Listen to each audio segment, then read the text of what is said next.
Welcome to the Wealth Connoisseur. This is Dan Lentz.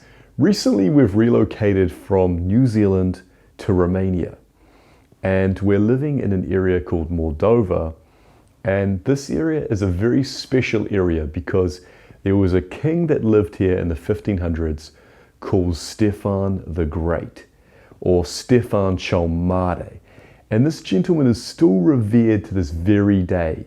Many Romanians have told me how he was a great king, and he reigned for 47 years, which is a record for any monarchy in this area. I had the privilege to go to one of Stefan the Great's fortresses called the Namt Fortress in Petronamt. And going to his fortress, I could really feel the history. And I was shocked to feel the deep history when I was taken by my wife to the dungeon. And it actually shook me a bit. Not many things do these days, but I was very shaken by this. And it hit me how horrible these times must have been. And it made me think how we all want to be the king. We all want the resources. We all want the women if we're men. We all want the money, of course, the power, the prestige. I think we can tap into this archetype of being a king. And I don't think it's all ego either. I think it's actually an ideal we can live and work towards. And it's a beautiful thing. And if you're a female watching this, there's the queen archetype that I think all women can relate to. Being that powerful, fair, and just queen. And it made me think how on a battlefield, the enemy wants your head. If you're the king or the queen, yes, you have all the privilege, however, you have all the risk. And you have to make the toughest decisions. One thing about being a king that a lot of people seem to miss as well is that you're raised up by your people. Sometimes there was the exception, of course, where you could become a tyrant and you were just put in that role because of your blood. However, a lot of early examples of kings, they were raised up. They were elevated to that position. And I've seen this with CEOs where people have said to various people I've met, we think you should be the leader. I've seen this in myself and my wife where we had to start our own business and we had to become kings and queens of our kingdom. And what I mean by that is where you have to make your own decisions. You have to forge towards the future without being told what to do. You have to tap into that leader, that powerful archetype inside yourself. And what I want this video to do is to empower you to take that throne, to take that king position in your life, or if you're a female, to take that queen position in your life. And as much as it comes with the benefits, it also comes with the challenges. However, it is an ideal worth living towards. Now, I want to explain this eloquently by saying when we're children, we thought that authorities above us are parents, hopefully. But if you did not have king or queen archetypal parents, maybe your teachers or someone would have taken that role, I believe. I believe it's part of the balance of life, and I feel you intuitively know what I mean. And so as we get older though, you'll see that they really did not know a lot. If I look at my parents, I love my father and I love my mother, and they were fantastic in a lot of ways. However, I see limitations there now, and not to be discouraging, I see them in myself as well. And that's the point. I see them in myself, I see them in my parents, I see them in all other authority, I see them in others. As much as others have strengths, they have weaknesses. Often a strength can become a weakness, And this is part of the balance of the universe. And so my point here is that most of us, and I'll go out on a limb to say all of us, really have no idea what's going on. And what I mean by that is, do we really know where we go when we die? Do we really know? We can have a faith, we can have a belief, but do we really, really know? Most of us are winging it. Most of us have no idea. In fact, all of us have no idea. We're all doing our best.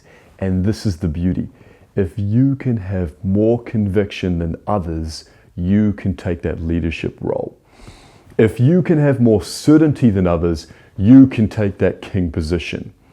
If you can put your neck on the line, and this is one of the keys to business, it's being bold enough to step into the darkness. It's being bold enough to walk into the fog. What I found interesting is, in life, if you wait for others to do something with you, you'll be waiting forever.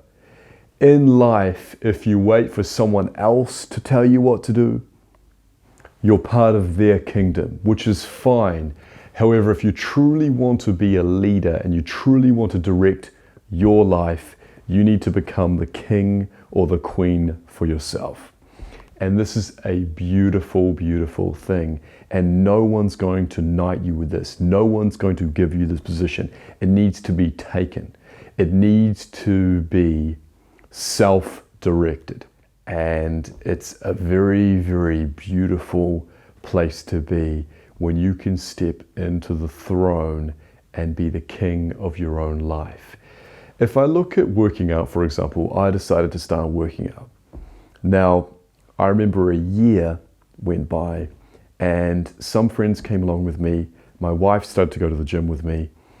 And I went to a party and there was a young guy there and he said, "Oh, I'm getting into the gym. However, I'm waiting for my friend to join the gym." And I said, "How long have you been waiting for your friend to join the gym?" And he said, "Oh, to be honest, about a year actually." And I said, "Yeah, exactly." And he said, "Well, Dan, the beautiful thing is when you work out the last 2 reps, so say you're doing a set of 10, he said the last 2 reps are the most important. So if you're on your own, you only get 8. However, the last 2 are the most important." And I said, "Hey, hold on. If I'm only getting 8 though, every time I go to the gym, I'm getting 8 where you're getting 0. Having a gym partner may be the perfect ideal. However, the reality is you've just waited a year." And this is a metaphorical, beautiful illustration of life itself. How often do we wait around for others? In Romania, coming out of communism with Ceausescu, so many men here I notice are waiting for someone to tell them what to do. And this is what I notice a lot with employees. They're waiting for the boss to tell them what to do. It's a big pillar in being an employee, is being told what to do. And if that's for you, great. There's a lot of positives for being an employee. However, the king role, the leader role, and the boss position is for the person who steps away from that. And this is one of the hardest parts of being a business owner, a leader, or a king, is that no one tells you what to do. You have to become the authority, and you have to give yourself that permission because no one is going to give it to you. Recently, I'm starting a new business and there's almost no one I can take advice from because no one knows all that I know. If I look back to when I left school, I spoke with my father and he's been a great mentor for me. And he's a very wise man. He's one of the top architects in New Zealand and he's won many, many awards, especially recently. And I spoke with him and he said, "Dan, what do you think you're going to do after school?" And the truth was I had no idea. And I said to my father, I said, "I'd love to work with beautiful women in an office." And he laughed, and you may laugh at that. It's a silly thing to say maybe. However, it was actually not that far off. And I ended up working in insurance where I felt like a duck in water, and often I was in an office with beautiful women around me. And it was interesting because that's really where I thrived. And he advised me to get into plumbing. And so I spent 6 years working as a plumber. I left school, got into plumbing. And it was always like fitting a square peg into a round hole. Now, my father had great intentions. He looked at plumbers making big money, and he looked at them having a good life. And he was right. There are plumbers who do very, very well. However, one part, though, that he didn't take into consideration was, would I be good as a plumber? And the fact of the matter was, I was never good as a plumber. And if you get into any subject, the more you get into it, the more you dive into that deep pool of knowledge, the more you realize how deep it is. And I remember after 6 years feeling like I knew less about plumbing than when I started. And I think also, if you're not passionate, of course, how are you going to thrive in something?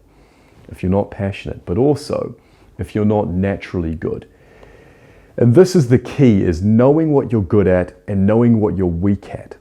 Something I was thinking about the other night when I was walking through the beautiful streets. It's just snowed here, and I was thinking that no one got rich on a weakness. I forget who said this. I got this, I think it was Richard Branson or someone. But no one got rich off a weakness. So capitalize on your strengths. For me, I feel my strengths are communication, connecting quickly with people. This has been a godsend in sales. This basically took me from nothing to something. Just this natural side to myself, this natural ability. And I had people saying that I was a salesman before I even got into sales. Before I even knew what sales was, people were saying I was a salesman. And it's interesting because own and love the parts of yourself that are the strength too. You need to back yourself. You need to be standing behind yourself. And your decisions you need to take and realize that they are life and death, and that you need to stand by the sword with them. You need to stand strong. If you look at Stefan the Great, the amount of decisions he had to make that affected his country and himself, the amount of decisions that he made put his loved ones in harm's way. I've got a son now. To think that some of my decisions could be threatening towards his life makes such a deep and profound impact on me. To be the wise and prudent king of my own life, I've got the power to kill, as far as with a poor decision, the son of mine. That is a heavy burden to have on our shoulders. And that's the thing with the king. The king holds the weight of the country. The king holds the weight of his or her kingdom if it's a queen. And so take that all into accord. Make the decision now to empower yourself to take the throne and to fully control and reign over your kingdom. Like that, just like that. Just like that, just like that.